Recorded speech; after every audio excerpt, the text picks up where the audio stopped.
kakasuhan na raw ng estapa yung isang nagkaroon ng utang doon sa home credit kahit na nakapaghulog naman na siya at halos patapos na interest na lang yung babayaran niya.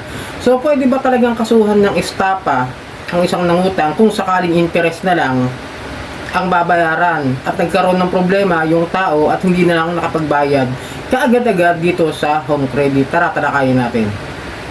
Alright, welcome back mga kadyani. Muli, bago tayo magsimula, maglalambing muna ako sa inyo na paki-follow po ang aking mga social media account ng Facebook, TikTok at itong aking YouTube channel. Paki-like na rin po, share at hit nyo na po yung notification bell para updated po kayo sa mga videos na ginagawa natin dito about sa usapang online lending app. So yun nga, isa sa mga pinakakilala na mga utangan ng mga gadgets, appliances at meron din silang cash loan ay itong home credit, na kung saan meron akong ginawang video about dito na medyo tumaas din ang views at marami nagtatanong dito sa akin.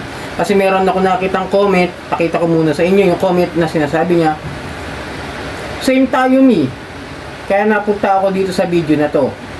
Ilang beses ako nakapaghulog, kaso nawalan ako ng work at namatayan ako ng kapatid. Halos triple ang pinatong. Halos tapos na sana ako doon. Kaso yung mga tubo na lang ang kulang ko. Estapa na daw ang case ko. Okay, linawin natin yung estapa case na yan dyan sa mga utang. Yung video yan, mga kadyani, I admit na may pagkakamali ako doon sa words na nabanggit ko. Kasi yung video yun may putol. Merong eksena ron na kailangan ko talagang burahin at putulin. At sumakto naman yung words ko na pagkasampan ng kaso, estapa agad yun na puntahan ng pagkaka-edit ko. Kasi may kailangan talaga putulin. Ha? May sabihin, merong hindi kailangan parte na kailangan kong ikat. Okay? At yun, at marami nag-comment sa akin dyan na paano kakasunod, may maliraw sa sinabi ko, kakasunod ng stop, something. Kung papanoorin nyo ng buo yung video iyon, binanggit ko rin sa video na walang pwedeng isang pangkaso sa inyong estapa, maliban sa civil case lamang kapag kayo ay hindi nakapagbayad ng utang. Okay? At yun yung tinatawag na small claims, doon lang kayo mag-uusap. Walang kasong criminal case na estapa po yan, lilinawin ko, okay? Ngayon, ito naman sa parte nung borrower na hindi siya nakapagbayad dahil nga nagkaroon siya ng problema, halos triple nga raw yung pinatong na utang. Hindi ko alam kung magkano talaga yung perang nakuha niya o gamit na nakuha niya o gadget na nakuha niya, no? Hindi niya binanggit, basta sinabi na lang niya halos patapos na yung principal amount at halos interest na lang ang babayaran. Tapos triple. Ito nga yung problema diyan, ano, sa home credit. Ito minsan talaga lagi lagi maraming complain about sa home credit. Totoo lang, minsan gusto ko subukan yan noon. Pero nabalitaan ko na hindi raw talaga maganda yung kanilang way na minsan na pagka may naniningil, 5 days before yata tumatawag ng sunod-sunod, tapos kukulitin ka na mag-offer sila ng cash loan once na natapos ka dyan sa mga nahiram mong appliances or gadgets, kukulitin ka nila ng cash loan, something like that.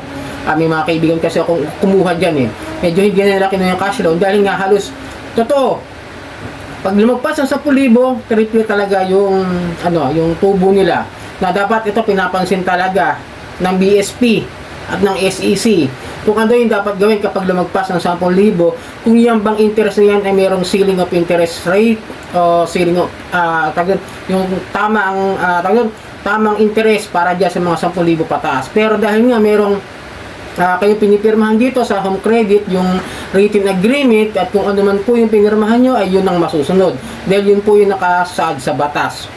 Kapag lahat yan yung written agreement, matibay ang ebidensya na kayo sumasang-ayon na babayaran nyo yung ganung halaga. Kung may penalties, kung mayroong mga hidden charges, yun po. Pero kung kayo naman sinasabihan ng mga collector, ng mga nagtitext sa inyo, ng mga agent ng home credit, sinabihan kayo na interest na lang, konti na lang babayaran, parang gito yung konti na lang o yung tubo na lang babayaran, hindi nyo pa rin nabibigay, kakasuhan na lang kayo ng estapa, which is maling-mali.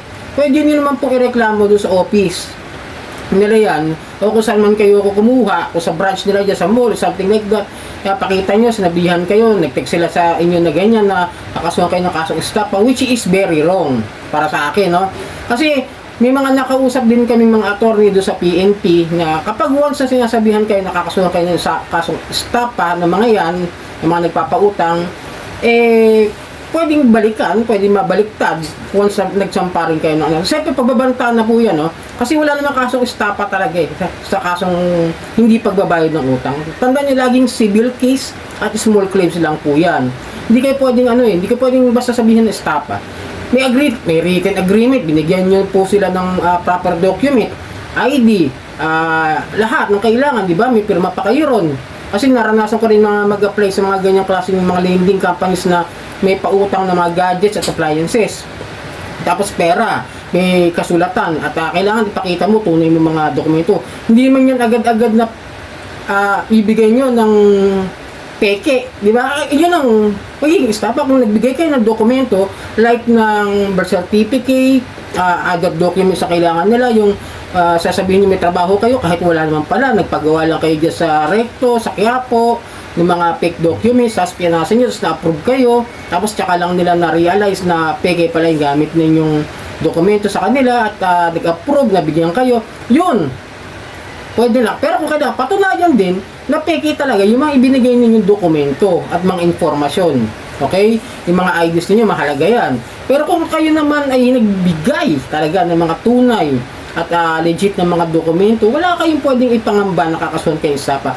Tandaan niyo ha, ako naranasan ko na rin na mapuntahan sa bahay, padala ng demand letter, as long as wala namang harassments na ginawa, wala akong problema sa akin yan. Pero kung kayo medyo may nararanasan kayo dyan sa mga OLA agents niya, sa mga home credit, na mga pautang na may nangaharas sa inyo, sasabihin ng pupunta sa inyo dyan, sasabihin nyo sa kapitbahay niya, nasan po si Sir Johnny? May utang sa amin yan, hindi nagbabayad ng utang, scammer yan eh. Ganon. Medyo meron ng malicious intent ng ginagawa yung agent na pwede nyo ireklamo sa inyong barangay na kayo ay pinapahiya. Kasi pagka may maniningil ng utang, tandaan nyo, it's between you and the client ang mag-uusap. Ngayon, kung may nakausap ng ibang tao, katulad yung nangyayari sa akin, yung may-ari ng bahay ang nakausap, then yung kapatid ko, doon sa bahay nung time na yun, na nagpunta yung mga kolektor, tinanong lang naman kung saan ba ako mahahanap, saan ba ako pwedeng ma-contact, something like that, saan ba yung address ng trabaho ko, pwede ba akong puntahan sa trabaho ko. Sabi naman ng may-ari ng bahay na tinitirhan namin sa Caloocan nun, huwag na lang puntahan, total pumupunta naman dito every weekend. Ako nga, kasi pupunta talaga ako sa bahay namin, dun sa Caloocan by that time, no? Every Sunday yan, pupunta ako. Then binigay sa akin yung demand letter. Ang iwan doon sa kanila. Binasa ko, then medyo kabado ako doon kasi wala akong ideya about the demand letter. Akala ko kasi subpoena na yan o something like na kabado 20 talaga ako noon. Akala ko kasi kukulong na ako. Pero by that time, doon ko lang naiintindihan ko ano yung mga demand letter. Nakagay naman specific. Yung utang ko na sa 10,000 mahigit, nasa, kung maalala ko, nasa 10 plus, 11.5 pala, isak amount ng utang ko, 11.5. Pero nakapaghulog naman na po ako doon sa lending company na yun ng almost 3 months. Kaya medyo binabaan nila ako, binigyan ako ng offer, binigyan ako ng discount nung collection yung field collector, no? Bali nasa third party collection na po kasi ako eh. Wala na po ako doon sa ano. Pero nagbayad pa rin ako doon sa aking reference number, ID na binigay sa akin sa pinagpirmahan ko doon sa lending company na yun. So yun, walang malisyosong intention na ginawa sa kakilala ko. Walang sinabing scammer po yung si janitor, si Sir Johnny, scammer po yan, di po yan nagbabayad, nagtatago na po yan, di namin makakontak. Walang ganong sinabi. Nagtatanong lang kung paano ako makokontak at kung paano kami makakapag-settle ng utang. Yun lamang po ang nangyari. So, huwag kayong mangangamba kapag kayo sinasabihan na kakasuhan kay estafa. Pwede na may reklamo sa office nila yan, yung mga agent ng home credit. Dahil, alam niyo naman siguro, yung mga unfair debt collection practices na ginagawa, di ba? Pwede niyo mong ireklamo rin sa SEC once na hindi sila tumugon sa inyong reklamo dyan sa mga agent na medyo hindi maganda yung paniningil sa inyo. So sana nakatulong ang video ito. Muli, maglalambing po ako sa inyo na pakipollow po ang aking mga social media account ng Facebook, TikTok at itong aking YouTube channel. Maraming pong salamat at hanggang sa muli.